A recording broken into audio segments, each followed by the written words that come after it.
The term polymer is used to describe a macromolecule made of many monomers or repeating units.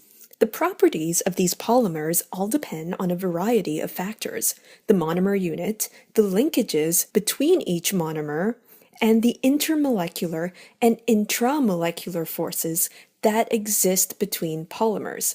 In this lesson, we will learn about two classes of polymers: thermosoftening polymers and thermosetting polymers. We will also learn about their properties and how these properties arise. The term plastics is used to describe a wide range of polymers made of monomers, all derived from the products obtained from the fractional distillation of crude oil. You may be familiar with polyethylene, polypropylene, and even polyvinyl chloride.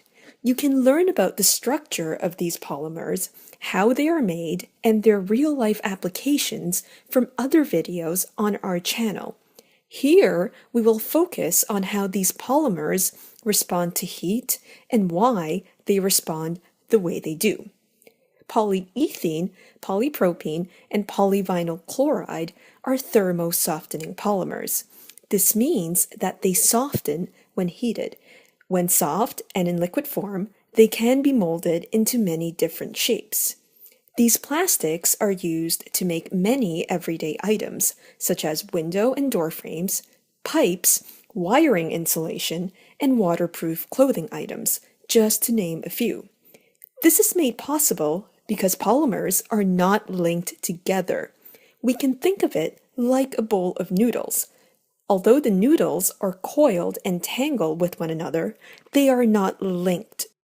Like the noodles, these polymers can slide over one another, making these items made from them soft and flexible. In fact, these polymers can only interact by weak intermolecular forces and can therefore be separated rather easily when heated, giving them relatively low melting points.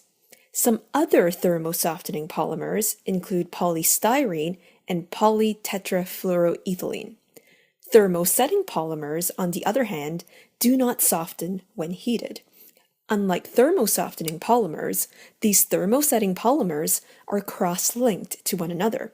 Can you think about how this might affect the properties of these polymers? Pause, think, and continue when ready. The presence of cross-links hardens the overall structure. A good example of a thermosetting polymer is vulcanized rubber. Rubber tapped from para-rubber trees is a polymer of isoprene monomers. It is a runny liquid that can be processed to make latex gloves, erasers, and party balloons. It can also be used to make car and bicycle tires, though it has to be vulcanized first. For the vulcanization process, sulfur is added so the disulfide bridges link the polymers together. The presence of these cross-linkages greatly increases its strength and therefore does not soften easily when heated. Let's think about it. No matter how fast you ride your bike, the tires do not change shape. Some other examples of thermosetting polymers include a substance used to make old TV sets and certain types of strong glue.